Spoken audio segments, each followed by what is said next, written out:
Pendant longtemps, j'ai vu le self-care comme une stratégie, une manière d'attirer la réussite, l'abondance. Aujourd'hui, je le vis comme un acte sacré, un espace pour moi, un retour à l'essentiel. Hello, I'm back. Cette image en particulier, c'est de ça qu'on va parler aujourd'hui. Les rituels self-care. J'accorde beaucoup d'importance aux rituels et au self-care de manière générale. Il y a plusieurs manières de prendre soin de soi. Et je trouve que on s'est beaucoup attardé sur une seule de ces manières-là, c'est-à-dire tout ce qui est aller au spa, se faire masser, etc. En fait, tout ce qui va toucher au physique. Et il y a une autre manière de prendre soin de soi, c'est aussi prendre soin de son mental, prendre soin de son âme, prendre soin de son esprit. Et donc dans mes rituels, j'ai tendance à coupler les deux. Mais ces dernières années, j'ai été plus concentrée sur l'aspect spirituel, on va dire, et l'aspect mental. Prendre soin de moi, c'est une priorité. La plupart du temps et d'énergie que je possède, je vais l'allouer à moi et justement à mon cœur. C'est quelque chose qui est hyper important, qui est indispensable à mon bien-être. Et donc ma journée, elle est rythmée de différentes pratiques et de différents actes de self-care. Dès que j'ai du temps et dès que j'ai de l'énergie, c'est là où je vais l'allouer en fait. C'est vers moi et vers le fait de prendre soin de moi. Et donc il y a des rituels qui sont habituels et il y a des rituels qui sont un peu plus ponctuels. Pour moi, c'est super important parce que ça me permet vraiment d'être saine, de me sentir bien dans mon corps, de me sentir bien dans ma peau et forcément après de me présenter au monde de la meilleure manière que je puisse. Mais avant tout, je le fais pour moi. Je le fais pas tant pour la manière dont on va me percevoir par la suite. Quand je suis moins intentionnée envers moi, quand je vais vraiment me délaisser, voilà, quand je vais être un peu plus dans l'abandon de moi-même, ça va se ressentir tout de suite sur les décisions que je vais prendre et sur comment je vais me sentir. Donc c'est vraiment indispensable pour moi aujourd'hui de faire tous ces rituels et d'allouer vraiment la majorité de mon temps et de mon énergie pour me faire du bien et pour me détendre. Donc nourrir mon monde intérieur, c'est devenu plus important que de venir agir sur ce qui se passe à l'extérieur. Et franchement, depuis que je fais ça, ça fait environ 2 ans, 2-3 ans que je vis comme ça, bah, ça va beaucoup mieux. Et en fait, j'ai beaucoup moins besoin que les choses à l'extérieur de moi changent, bougent pour me sentir bien. Je travaille justement sur ce que je ressens à l'intérieur et vraiment, genre, j'ai ce besoin qu'il y ait des choses à l'extérieur qui changent. Et au départ, je le faisais avec une notion de récompense à la clé. Voilà, quand je me suis introduite sur ce chemin un peu de reconnexion à soi, il y avait aussi cette idée que parce que je prends ce chemin-là, alors à la clé, j'aurai de l'argent, j'aurai l'abondance financière, manifestation, etc. Et tout ça, ça faisait que je faisais ces rituels self-care, mais avec quelque chose en arrière-plan. Donc mon intention, elle était pas, c'est pas qu'elle était pas pure, mais c'était une intention qui était quand même crispée. Voilà, il y avait beaucoup d'attentes, ce qui fait que j'arrivais pas vraiment à lâcher prise et à atteindre ce bien-être. Et forcément, quand on fait les choses avec des attentes à la clé, donc devenir la meilleure version de toi-même. Pour moi, dans mon cas, c'était pour voilà, vivre la vie de tes rêves, avoir beaucoup d'argent. Pour certains, c'est voilà, devenir la meilleure version de toi-même pour attirer l'amour de ta vie. Quand tu as ça en tête, en fait, tu places le contrôle à l'extérieur et la perspective, en fait, c'est une perspective où tu vois le verre à moitié vide plutôt que de le voir à moitié plein. Tu fais ton self-care et tu constates que waouh, j'ai pas encore 1 million de dollars qui a atterri sur mon compte bancaire. Et donc, du coup, tu te sens frustré parce que pour toi, c'est censé être le résultat. Et en général, on a envie que ça arrive rapidement quand on est dans ces schémas-là. Et au départ, ouais, j'avoue que j'avais ça en tête. J'étais plutôt en mode, je sais que ça, c'est des choses qui sont bien pour moi et je sais qu'en même temps, ça va me permettre de m'aligner, on va dire, pour recevoir toutes ces bénédictions. Sauf qu'en fait, là, au fur et à mesure, je me suis détachée de tout ça et ça a été un cheminement, ça s'est pas fait du jour au lendemain. Et je me sens bien, même si ma situation, elle n'a pas tant changé que ça. Et en fait, ma situation, elle finit par changer parce que je change à l'intérieur. Et voilà, si j'avais pas fait face en fait à toutes ces attentes, à toutes ces crispations, j'aurais pas pu justement passer de l'autre côté. Et c'est ça la beauté dans ce cheminement, c'est que c'est en faisant face à toutes ces crispations et à toutes ces attentes que j'ai pu justement m'en libérer. Et il y a, ouais, c'est vraiment cette idée que what's in the way is the way. On a tendance à se dire ouais, j'ai des blocages, j'arrive pas à avancer, il y a toutes ces choses devant moi. Mais en fait, c'est toutes ces choses devant toi sur lesquelles tu dois travailler, que tu dois observer, et c'est ça qui va. C'est même pas que ça va libérer le chemin, c'est le chemin que tu dois traverser pour arriver là où tu veux aller. Et avant, on me disait ça, j'étais là en mode ouais, ouais, ok, super. Moi, je veux juste tout maintenant, tout de suite. Et maintenant, j'apprécie beaucoup plus chaque jour, chaque étape. Je suis arrivée à ce niveau de conscience où j'arrive à me dire oui, effectivement, je comprends pourquoi j'ai vécu ces choses-là et j'ai pas envie du jour au lendemain d'avoir 1 million d'euros, quoi. En tout cas, ces désirs et cette colère, cette rage de vivre, c'est ce qui m'a donné l'énergie de commencer, de démarrer et de soutenir justement ces nouvelles habitudes que je mettais en place. Et pour ça, je suis hyper reconnaissante, ouais. Parce qu'aujourd'hui, si je peux justement m'asseoir et être un peu plus laid back et détachée, c'est parce que j'ai eu cette énergie de départ, de démarrage. Sans ça, je ne serais pas là aujourd'hui. Donc, je suis hyper reconnaissante pour ça. Mais je voulais quand même préciser comment les choses se sont faites. Donc dans mes rituels, j'ai des rituels qui sont habituels et j'ai des rituels de self-care qui sont plus ponctuels, exceptionnels, que je vais faire moins souvent. Dans les rituels que je fais de manière habituelle, en fait c'est la manière dont je vais organiser mes journées, dont je vais rythmer mes journées. Et le matin, ça commence par au réveil, prendre mon carnet et écrire direct. Ça me permet vraiment de vider mon esprit dès le matin et de me détendre. Parce que parfois dans la nuit, on continue de penser à des choses qui nous ont activés un peu pendant la journée. On continue de process. Et le matin, en fait, ça dépend comment je me suis endormie, mais il y a des matins où je me réveille et mon cerveau il commence à tourner direct, très très très vite, avec plein de pensées. Et donc j'aime bien les extérioriser, j'aime bien prendre mon crayon et coucher tout ça sur le papier. Et même d'un point de vue émotionnel, ça me permet de relâcher, je sais pas, si j'ai été en colère, relâcher la colère, des choses comme ça. Et donc juste après l'écriture, je vais faire une session de Emotional Freedom Technique, de EFT.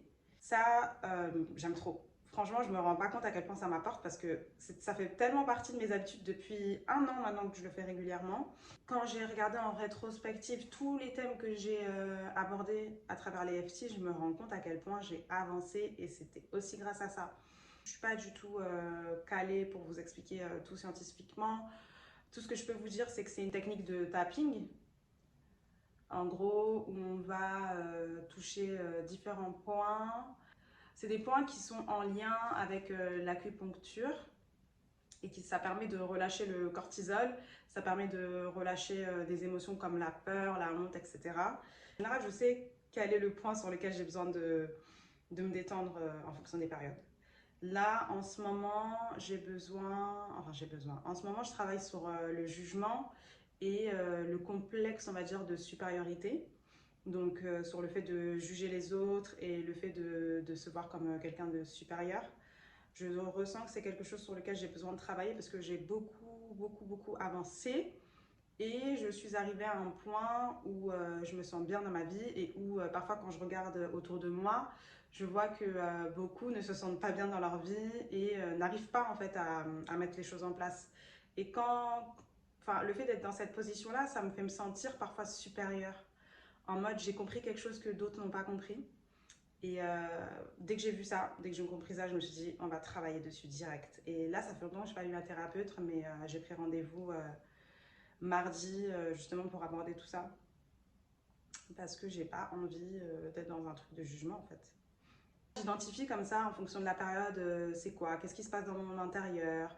Parfois c'est la frustration, parfois c'est le sentiment de ne pas être suffisamment bonne. Et voilà, en fonction de comment je me sens, j'ai plusieurs playlists et j'ai enregistré les thèmes qui reviennent souvent pour moi. Et donc, je vais choisir une session de EFT. Que ce soit une session de 5 minutes ou de 10 minutes, c'est pas grave, je fais. Et donc, je vais commencer avec ça et après, je vais faire la méditation. Avant, je faisais l'inverse. Avant, je faisais la méditation d'abord et après, je faisais l'EFT. Mais je trouve que c'est beaucoup plus... Ça fait quelques jours hein, que je commence par l'EFT et je trouve que c'est beaucoup plus fluide dans le sens où comme le sujet que je traite, c'est quelque chose qui est hyper actif en moi, et bien le fait de faire l'EFT d'abord, ça me permet de relâcher toute cette pression, de relâcher tout ce cortisol avant la méditation. Parce que quand je méditais avant, bah, du coup j'avais toutes ces pensées et il n'y a pas de souci, hein, la méditation c'est fait pour observer les pensées, mais j'avais vraiment beaucoup de mal à écouter ma respiration et à me concentrer sur ce genre de choses parce que justement mon énergie elle était consumée par, voilà, par tout ce qui tournait dans ma tête. Donc maintenant je fais l'EFT d'abord et après je passe à la méditation. Pour la méditation c'est pareil, j'ai 3 méditations qui tournent depuis un an, en tout cas sur mon rituel du matin. J'ai 2 méditations qui concernent le même sujet, c'est sur le fait de se sentir suffisamment bon, suffisamment bonne. Et franchement, j'adore. C'est vraiment la meilleure chose qui soit. Et après, j'ai une méditation de relaxation. Donc, c'est vraiment un body scan. Et j'écoute un qui est en anglais. Je pourrais écouter celui que j'ai fait aussi parce que c'est quelque chose. C'est la première vidéo que j'ai faite. C'était une méditation guidée. Et donc, en fonction de comment je me sens le matin, si je sens que je suis très crispée, je vais faire plutôt la méditation de relaxation. Si je sens que je suis un peu fragile, vulnérable, des trucs comme ça, bah, je vais faire plutôt feeling enough. Après ça, en général, je vais me lever, je vais faire mon yoga. Donc c'est très important pour moi le mouvement du corps, le fait de m'étirer. Le matin, je sens bien hein, quand je commence à m'étirer les endroits où je suis tendue et ça me fait tellement du bien. Vraiment, ce matin, par exemple, le dimanche, je fais des sessions un peu plus longues et il y a certains asanas que je fais qui m'ont fait... Au départ, ça fait mal parce que tu es là en mode waouh, mais c'est parce que justement j'étais tellement crispée que j'avais mal au départ quand je me suis mise dans la posture et au fur et à mesure j'ai senti vraiment que ça m'a détendue. Donc ouais, j'aime bien mettre mon corps en mouvement, ça me semble super important. J'ai un job qui est quand même assez physique, donc j'ai besoin en fait d'être en forme. Et surtout, j'aime bien être bien dans mon corps. J'aime pas me sentir crispée, j'aime pas sentir... Ouais, j'aime pas sentir qu'il y a des tensions, des choses comme ça. Donc, surtout quand je vais à la salle de sport, j'aime bien m'étirer pour éviter d'avoir des trop grosses courbatures, des choses comme ça. Et je fais des sessions yoga. Il y a plusieurs yogis que j'aime trop. Parfois, je mets une vidéo que je suis, mais comme ça fait longtemps et que je faisais du yoga aussi en studio, bah, maintenant j'arrive à faire mes propres sessions. Donc ce matin par exemple j'ai fait yin yoga, donc je suis restée très longtemps dans les postures, je me suis étirée longuement et en général le dimanche c'est ça, je me fais du yin yoga, mais sinon j'ai pratiqué le yoga Ashtanga et Vinyasa. Donc des yogis que j'aime bien sur YouTube c'est Nico Marie, j'aime bien aussi Sarah West et j'aime bien Adrienne Elisabeth. Elles ont chacune leur spécificité. Sarah West, c'est vraiment l'ambiance de ces vidéos que j'aime trop. En fait, ça me met vraiment dans le mood dans lequel je suis. C'est-à-dire ambiance un peu mystique. Nico Marie, j'aime bien parce qu'elle a vraiment différentes catégories de types de yoga. Et à chaque fois, je trouve ce qu'il me faut. Si par exemple, ça va mes menstruations, elle a une vidéo sur ça. Si par exemple, c'est parce que je sens que mes jambes, elles sont tendues, elle a une vidéo pour ça. Donc, ça me permet de cibler exactement ce que je veux. Et Adrienne et Elisabeth, ce que j'aime bien, c'est que c'est sport. Tu fais une session avec elle, voilà quoi, faut être là, faut être présent, faut assumer. Mais il y a des matins où j'ai besoin de ça, où j'ai besoin d'un shot. Après, il y a une habitude que j'ai dans mon rituel que j'essaie de changer dernièrement parce que je la trouve pas si bien que ça. C'est que je mets un podcast. Et moi, il faut savoir que là, tout ça, ça me prend... Je sais pas combien de temps ça me prend, ouais, parce que je vous ai pas dit quand est-ce que je vais dans la salle de bain, etc. Ça fait pas partie... c'est pas le but de ma vidéo. Mais je pense qu'en tout, je dois passer 45 minutes à faire tout ça. Et après, en fait, je vais mettre un podcast et j'ai beaucoup envie de changer cette habitude parce que j'ai besoin d'avoir des moments de silence de manière intentionnelle pour justement continuer de processer les choses. Alors que là, dernièrement, je sens que j'ai toujours besoin qu'il y ait quelque chose qui joue, un podcast. Et non, je sens que c'est pas ce qu'il me faut en fait. J'ai l'impression de me distraire de quelque chose et pourtant, je passe des moments en silence. Ou alors j'ai l'impression que j'ai tout le temps ce besoin d'être stimulée et j'aimerais bien changer cette habitude, donc c'est quelque chose sur lequel je vais travailler. Là, le podcast, je vous en parle, mais c'est quelque chose qui doit partir. Et voilà, comme ça, les moments où j'écoute quelque chose, ce sera des moments qui seront plus qualitatifs, où vraiment je me pose et à la limite, je note ce que j'apprends, parce que j'apprends plein de choses, mais j'apprends tellement de choses que j'apprends rien, finalement, quand je ne fais pas sérieusement. Donc ça, c'est quelque chose auquel je suis en train de réfléchir et voilà, je vais trouver une manière de, de changer. Bref, donc après tout ça, je prends mon petit déjeuner et puis voilà, la vie continue, je me prépare, je me pomponne et go. Ça, c'est pour le matin. Vraiment, le matin, c'est cadré, c'est carré et franchement, je réfléchis même pas. C'est ce que je fais direct. Quand je vous dis c'est devenu une seconde nature, c'est comme se laver les dents en fait. Si je le fais pas, je sens vraiment qu'il se passe quelque chose de bizarre. C'est comme si... Non, j'allais donner un exemple dégueulasse. Mais bon, voilà, vous avez compris. Dans la journée, j'ai pas trop de rituels. Il y avait des moments où j'étais dans des situations où j'étais un peu plus tendue. Donc j'avais besoin, à ma pause déj, de prendre un moment pour méditer aussi. Donc je me prenais 10 minutes où je me posais. Il y avait des moments où je faisais des visualisations aussi 3 fois par jour. Donc le matin, le midi, le soir. En ce moment, dans la journée, juste après manger, si je peux faire une balade digestive, c'est très bien. C'est déjà très bien. Et, et le prochain gros moment, c'est le soir. En ce moment, c'est la catastrophe. Vraiment, c'est la catastrophe. J'aime bien. J'ai eu des moments où j'étais plus carrée sur ma routine du soir. Et là, en ce moment, c'est roue libre. Et encore, quand je dis roue libre, je pense que j'abuse parce qu'il y a pire. Mais il y a mieux. Il y a toujours mieux. Justement, il faut que je travaille sur le fait d'avoir une routine solide le soir. C'est bancal dernièrement. Je job à temps plein. J'ai mon activité de designer graphique à mon compte. J'ai la salle de sport. J'ai mes loisirs. Et sûrement d'autres choses que j'oublie. Une vie sociale. Et en gros, le soir, quand je rentre, en fait, j'ai vraiment peu d'énergie. Et ça nécessite de l'énergie, de se dire consciemment, je vais faire quelque chose qui me fait du bien. À part quand c'est vraiment devenu une seconde nature, comme c'est le cas le matin, par exemple, bah, le soir, franchement, c'est difficile pour moi de me dire, bah, je vais faire ces choses-là intentionnellement. Et donc, je passe du temps à scroller sur YouTube et à me sentir un peu dépassée par le temps. Parce qu'après, je vois qu'il est vite 22 heures et je me dis, ah putain, vite, vite, vite. Et ouais, c'est compliqué pour moi de trouver mon rythme dernièrement. Sinon, en temps normal, ça serait un peu la même chose que le matin. Ça serait d'écrire. Idéalement, j'écris. Voilà, je prends mon journal, je prends mon carnet et j'écris sur ce que j'ai ressenti dans la journée. Parfois, c'est même pas forcément ça en fait, ça sort comme ça sort. Je commence à écrire et parfois, je parle même de sujets un peu plus philosophiques. Peu importe en fait, j'écris, je relâche. Et après ça, en général, je vais méditer et terminer par le EFT. Ça dépend comment je me sens. Donc l'idéal le soir, ça serait ça.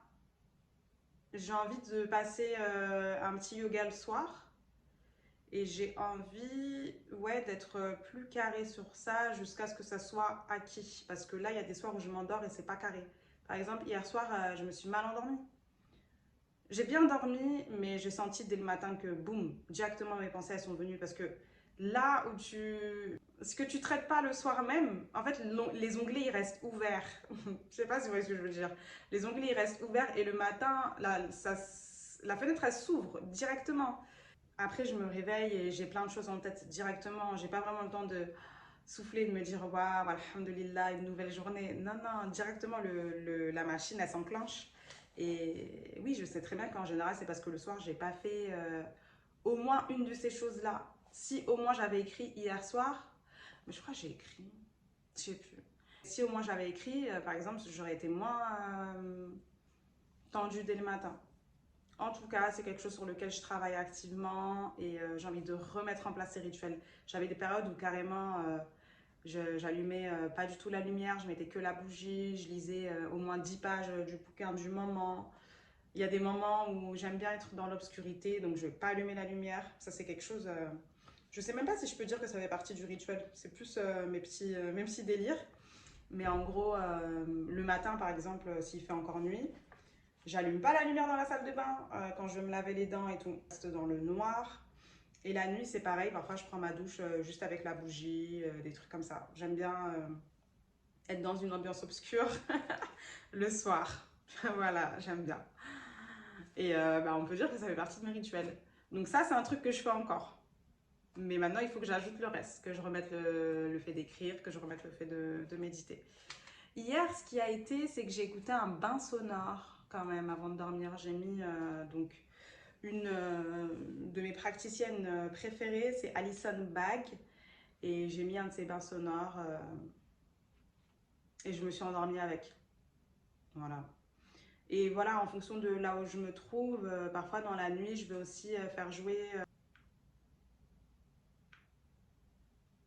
EMDR depuis. Mon micro n'était pas allumé, vous vous rendez compte? J'espère qu'il y a le son, je vais vérifier maintenant. Je disais quoi? Ouais, en fonction des périodes où je me trouve, si je sens que je suis un peu plus vulnérable ou si j'ai envie de travailler sur un sujet en particulier, en général, moi je travaille sur mon système de croyances, donc les choses que je prends comme acquis. Et voilà, j'ai identifié les choses qui ne me vont pas du tout et qui font que j'ai des comportements qui ne me vont pas du tout et qui créent des résultats qui ne me vont pas du tout. Si je travaille sur un point en particulier dans mon système de croyance, je vais faire jouer pendant toute la nuit des affirmations sur ce point en particulier. Donc ça fait partie de mes rituels du soir aussi. Et c'est quelque chose que je fais encore. Là, ça va. Franchement, dès que je sens qu'il faut me mettre un petit coup de boost pendant 3 jours, je vais écouter une session de 8 heures. Et voilà, ça va m'aider, ça va me soutenir justement dans ce travail-là. Après, à côté de ces rituels habituels, j'ai des rituels qui sont un peu plus ponctuels, un peu plus exceptionnels, que je vais faire de temps à autre et que j'essaye de faire de plus en plus. Ça fait partie justement de ma vision pour 2025. Et dans ces rituels-là, il y a le fait d'aller se faire masser. Il y a le fait aussi je sais pas, ça peut être un massage, ça peut être le hammam, ça peut être ouais, des choses comme ça que je vais pas faire tout le temps. Les retraites à la montagne. J'aime bien par exemple aller au beau milieu de nulle part. C'est vraiment, je le vois vraiment comme des moments que je me réserve. Et puis c'est trop bien en fait d'être avec des personnes qui sont formées et qui sont là vraiment juste pour vous faire du bien. Franchement, c'est trop bien et c'est quelque chose où je mets mon budget et je me dis ouais, c'est rentable. C'est rentable. Donc là, j'ai booké un moment très spécial la semaine prochaine et j'ai trop hâte parce que j'ai envie de faire ça depuis très longtemps. Il s'agit de la prestation bulle sensorielle. C'est un moment de flottaison dans un bain avec une haute teneur en sel d'Epsom. Et ça sera à l'Institut Bulle en Santé. Donc j'ai vraiment super hâte de le faire et ça me fait trop du bien. J'ai aussi booké une session hammam. J'avais envie d'aller faire ma session hammam dans la montagne, mais franchement, là, il va pas faire beau en fait. Donc je vais pas m'embarquer dans un truc trop compliqué. Là, c'est pas très loin de chez moi. Tranquille. Le but aussi, c'est pas de se fatiguer pour rien. Vous allez voir, de toute manière, je vais vous filmer ce moment-là parce que j'ai trop hâte et je sais que ça va être exceptionnel. J'ai trop hâte. Trop hâte. Et puis si j'apprécie, je pense que c'est quelque chose que je referai. En plus, ça fait longtemps que j'avais repéré cet institut. C'est un institut qui est associatif. Et j'ai pas encore fait de prestations là-bas, mais ça me permettra de jauger si oui ou non c'est un endroit où après je vais retourner pour faire des massages, etc. Mais j'ai aussi trouvé une masseuse qui était super. Hein, la dernière fois, pour mon anniversaire, on m'a offert un massage chez Marine, non, chez Coralie. Et c'était super. C'était super. J'ai vraiment trop aimé son institut. C'était vraiment dans la vibe que j'aimais bien. Je regardais dans sa bibliothèque, il y avait des livres que moi j'aurais pu lire aussi. Donc je me suis dit, c'est cool quand même de savoir que. C'était cool de savoir que j'étais entre les mains d'une personne avec qui je partageais probablement certaines choses. Voilà. Et, le dernier point, j'avais envie de parler du fait de pourquoi c'est important pour moi de me prioriser. Pourquoi aujourd'hui j'en fais un non négociable dans ma vie. Je sais pas pourquoi je suis comme ça. Et en même temps je sais, et en même temps je sais pas, enfin... En tout cas dans ma vie, il faut savoir que j'ai vu beaucoup de personnes se saigner. J'ai vu beaucoup de personnes, surtout des femmes, s'abandonner, pas prendre soin d'elles, être complètement vide d'énergie. Et c'est quand je voyais ça, même quand j'étais petite, je sentais que c'était pas normal et que c'était pas le cours naturel des choses. Et plutôt que de reproduire les schémas comme ça, j'ai eu cette force justement d'aller à l'encontre, on va dire, de tout ça. Et je vois tous les bénéfices. Je me dis, à mon âge, avoir la vie que je vis et être aussi détendue, c'est un privilège énorme et j'en suis vraiment reconnaissante. Et c'est parce que j'ai pris certaines décisions et parce que justement il y en a d'autres que j'ai décidé de ne pas prendre. C'est ce qui fait qu'aujourd'hui je me sens aussi bien.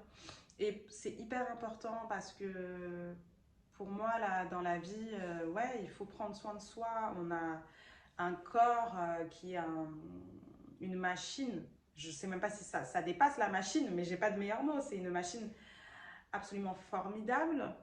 Et notre esprit également. Et je vois pas pourquoi on ferait autrement. Je vois pas pourquoi on délaisserait tout ça, en fait. Ça fait pas sens.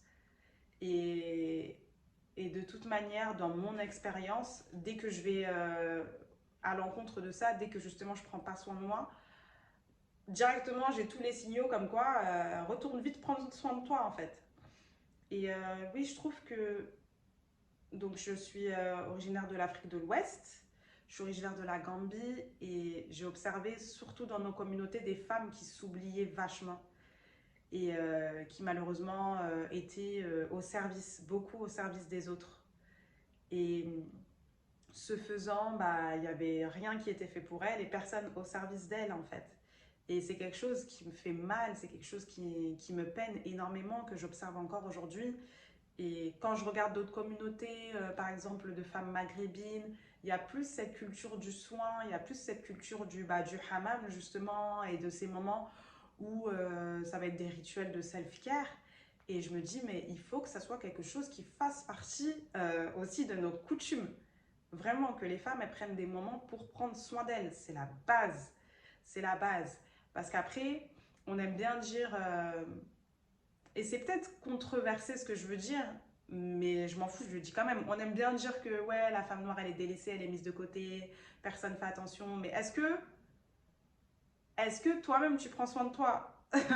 Si tu es dans ce cas-là, est-ce que toi-même, tu te priorises?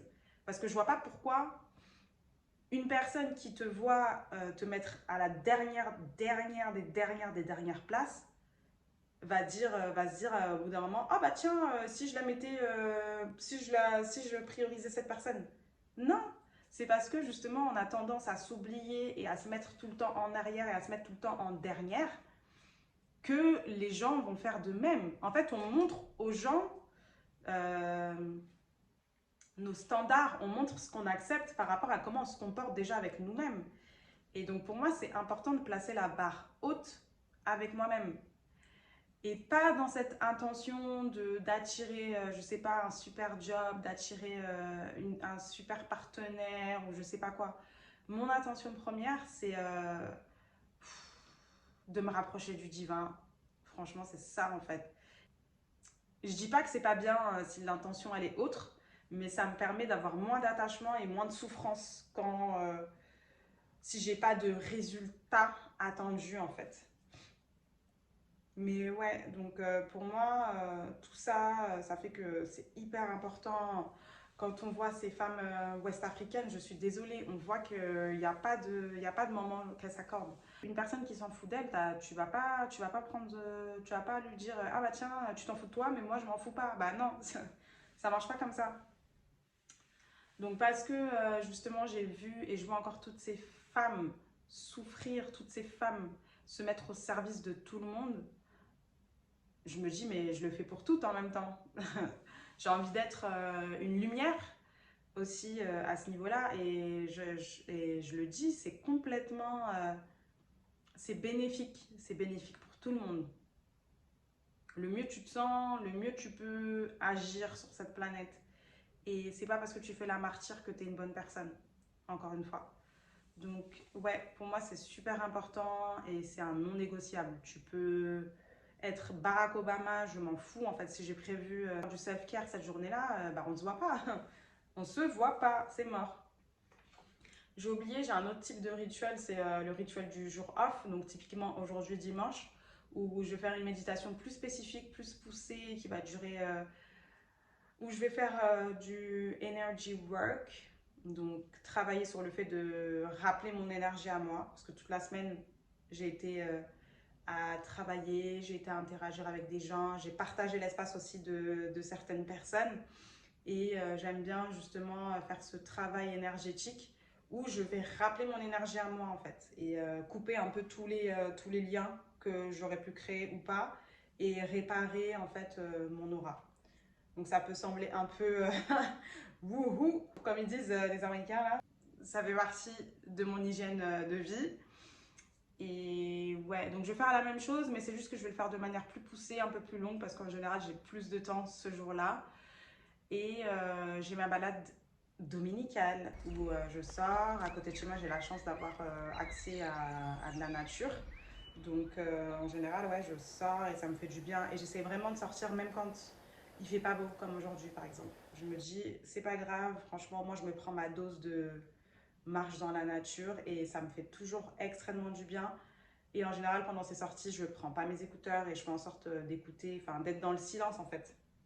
Voilà, donc tout ça, ça me permet vraiment de me sentir bien, ouais. De vibrer le plus haut possible.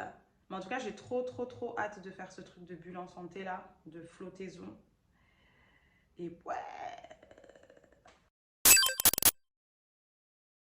Là, j'ai fait une expérience spéciale, particulière. C'est une expérience de flottaison. Donc, j'ai été dans un bain de flottaison. Un bain composé à 50%, plus de 50% de sel d'Epsom. Et ça a duré en tout 1 heure et demie. Donc c'était une expérience exceptionnelle. Et ça m'a permis de me reconnecter avec moi à un moment où je commence à être très fatiguée. Et je suis aussi dans mon syndrome prémenstruel, je suis dans ma phase lutéale. Donc c'est une phase où j'aime bien justement incorporer ces moments-là encore plus care, prendre des bains, etc. Donc c'était une expérience sur laquelle j'avais pas du tout d'attente parce que je savais pas, en fait je connaissais pas. À la base je voulais faire complètement autre chose et vous le filmer, mais du coup je vais pas vous en parler parce que j'attends qu'il fasse beau pour pouvoir le faire. Et comme il pleuvait et tout, je me suis dit je vais remettre ça plus tard et j'ai trouvé cette expérience de bain en flottaison. Donc même quand j'en ai parlé à ma sœur avant d'y aller, elle m'a dit oui c'est quoi les bienfaits, je ne savais même pas c'était quoi les bienfaits. Parce que la question pour moi, c'était pas tant qu'est-ce que je vais en tirer, mais c'était plus passer un moment avec moi-même en flottaison, quoi. J'avais pas du tout cherché à comprendre quoi que ce soit, pourquoi celle d'Epsom ou je sais pas quoi. Alors que d'habitude, je suis le genre de personne, justement, je vais aller chercher l'information à fond, mais là, franchement, non, je voulais juste flotter. Donc, ouais, j'avais pas d'attente et je pense que c'est encore mieux parce que je suis arrivée dans l'espace et j'étais là en mode, bon, bah, allez, on y va. Je vais vous mettre des petites vidéos. Donc, c'est un espace qui est autogéré. Ça s'appelle ma bulle en santé. Et donc, tu arrives et tu te gères. Ça peut être un peu chamboulant au départ, mais je trouve ça bien. Comme ça, tu n'as pas à parler à quelqu'un à l'accueil et tout. Enfin, bref. Et donc, dès que je suis rentrée dans la salle de flottaison, je savais que ça allait bien se passer. J'ai su directement que j'étais au bon endroit et donc tu prends ta douche avant et tu prends ta douche après. C'est super important parce qu'il faut que tu rentres dans le bain propre et quand tu sors du bain, il faut que tu enlèves tout le sel parce que c'est rempli de sel en fait. Donc j'ai passé ce moment, j'ai passé environ 1 heure dans le bain et c'était tellement relaxant, j'ai pu détendre tous mes muscles. Je commençais en plus à avoir des tensions, donc moi c'est souvent au cervical parce que je vais être beaucoup sur les écrans. Et là je commençais à avoir des tensions aussi au niveau du tibia, je sentais qu'il y avait un espèce de tendon, ou je sais pas comment on appelle ça, mais je sentais un point en particulier qui me faisait mal et j'ai pu me détendre au maximum. J'ai pas mis de son parce qu'il propose un câble jack pour que tu mettes une piste audio. J'ai rien mis de particulier, j'ai tout laissé comme c'était, c'est-à-dire la lumière rouge, et puis voilà.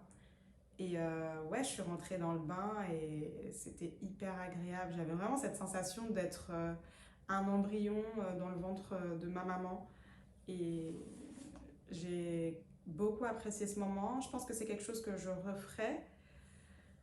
Euh, je pense que c'est quelque chose que je referais. Par contre, je suis frileuse, donc je trouve que l'eau, elle était pas... L'eau et la pièce n'étaient pas assez chauds.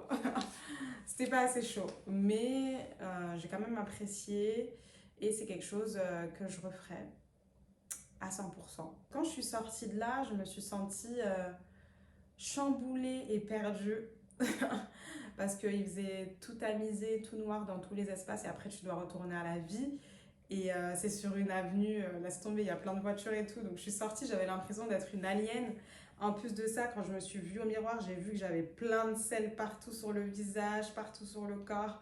Et ouais, c'était chamboulant quand même le retour à la réalité. Donc je pense que si j'y retourne, je me préparerai un peu mieux justement en planifiant ce moment de il va falloir retourner à la réalité. Mais sinon, ouais, c'était une très belle expérience. C'est une expérience que je conseille à toute personne qui aime bien justement ces ces moments de détente. Ouais. C'est assez spécial et en même temps, c'est toi et toi-même. En fait, c'est toi qui te guide et c'est toi qui te gère. Donc, c'était intéressant. Mais j'ai pas grand-chose à dire. C'était que hier, donc pour l'instant, j'ai pas de... Ouais, il n'y a pas eu un truc clé où je me suis dit, ah, oui, révélation. Il n'y a pas eu de révélation, quoi. C'était juste un moment de détente. Et juste après, je suis allée voir ma thérapeute. Donc, c'était encore, c'était la cerise sur le gâteau, on va dire. Cette vidéo, elle touche à sa fin. N'hésite pas à laisser un commentaire, à suivre, à liker pour le prochain épisode sur mon vision board. Et puis, voilà. Laisse ton petit commentaire, dis-moi ce que tu en penses. Et on se retrouve bientôt. Bisous, bye.